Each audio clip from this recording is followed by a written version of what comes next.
In the latest episode, I was talking about why is it that people inside of a cult don't want to hear the truth? Or why is it that every time there are negative reports, negative stories, they're so zealous to squash it? And I spoke about that from my own experience when I was in the cult trying to squash other stories. But now I wanted to talk about finding one's truth, finding one's true narrative, especially in the context of a former cult member, because for so long you are experiencing gaslighting, for so long you are being ridiculed, shunned, or you're being called an agent of Satan, bad things, things that really were hurtful at the time. And because of that, I believed it for a time. I believed those narratives that anyone who goes against the cult, anyone who goes against the group is a bad person. But I had to open my mind as well as open my heart because my heart did go through that experience, that trauma of all the years that I was there. It was a traumatic experience. I didn't see it as trauma. I saw it as something normal. I even saw it as something holy, but I think that's all because of the narrative. The narrative that I bit into was that only the cult leaders have it right. Only they know exactly what to do, and that I need to rely on them every step of the way. But little by little, after leaving the cult, I I was afraid to I was afraid to embrace my truth. I wish I was able to embrace my truth a lot sooner, but it took time. And one of my truths is that it's important to discover what is your story, what is your narrative. Because before, the narrative was simply this: the cult good, me bad. That's the end of the story. That's the end of the narrative.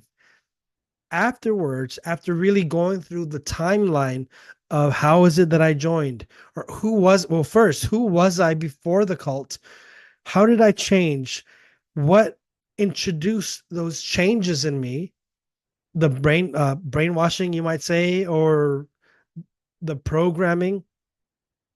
And as I'm going through the timeline, seeing my change and also seeing the methods that were applied by the group, particularly by the founder and the leaders closest to him, the lies, the fraud, how also the misinformation that they would give us, the censorship, also the fear of other people, of the fear because they would say that other people who are not totally with us, that they're the enemy, that they're bad.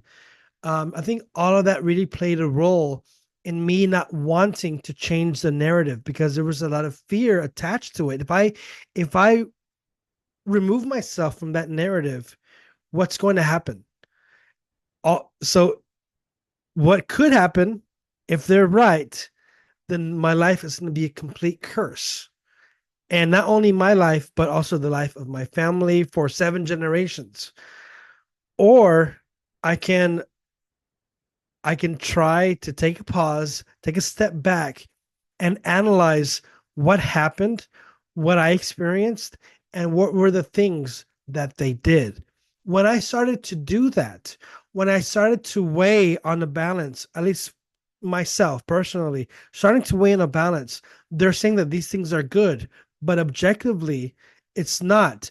Lying to people, fraud, they'll say, "Oh, we're doing this because if you join, even though we're kind of twisting things, we had you to join, and you being here, you're prevented from doing your free will.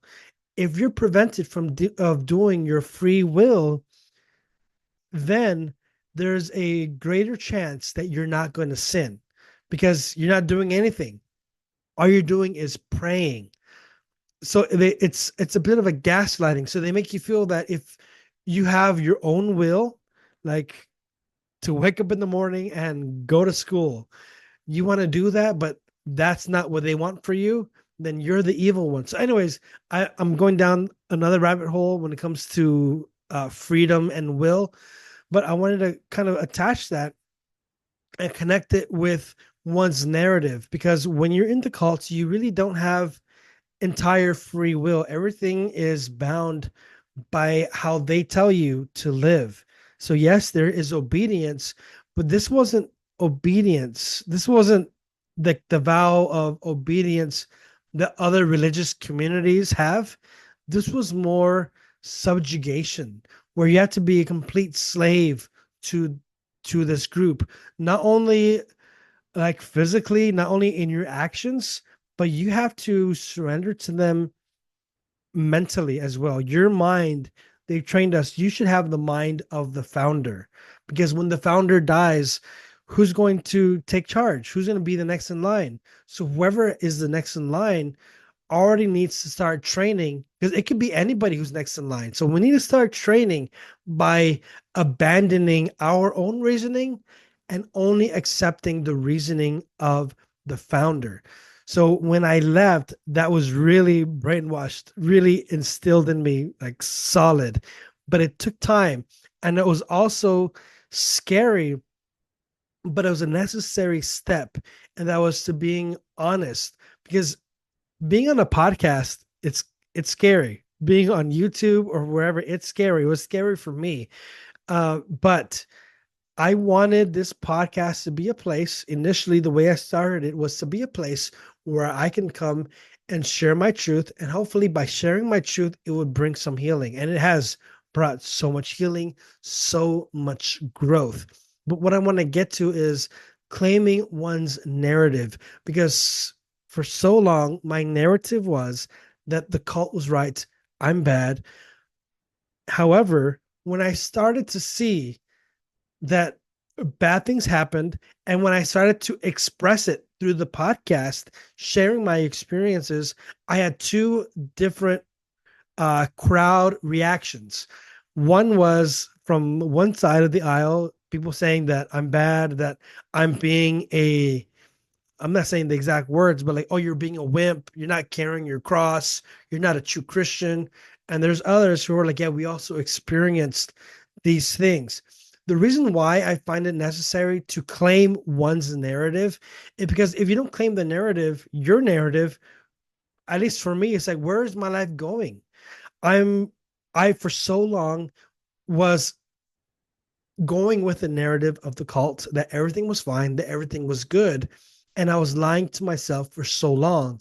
What has happened after I've claimed my narrative and I know my truth, I know what I experienced, and I'm speaking about it. What has happened now, it has opened the door, at least for people in my former community in this cult. It has opened the door where people can have these discussions. And what I've learned is that yes, there are people who are going to be upset. There are people who are going to hate you.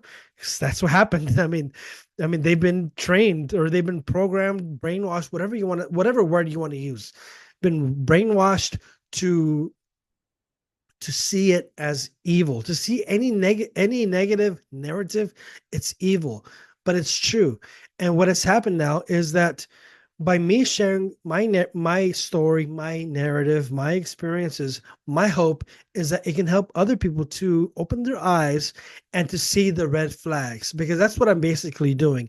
I'm sharing with you not only the story of what I went through inside of the cult, but I'm also sharing the red flags because I didn't know what the red flags were.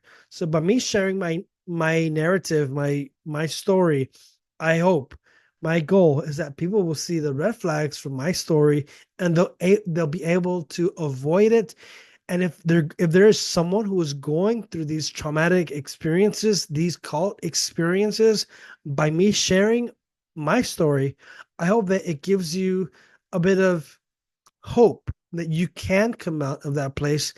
But it's not going to be easy. I'll be honest, it's not always going to be easy, but maybe I just want to just bring to this topic, this episode, that at least for me, when I found my narrative, when I claimed my narrative, when I found my truth, I found much more peace.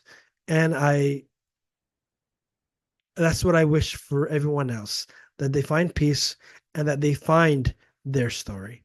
Anyways, that's it for today's episode. I hope you all have a good day. Don't forget to subscribe, like, comment, tell me what you think, and have a good day. Peace.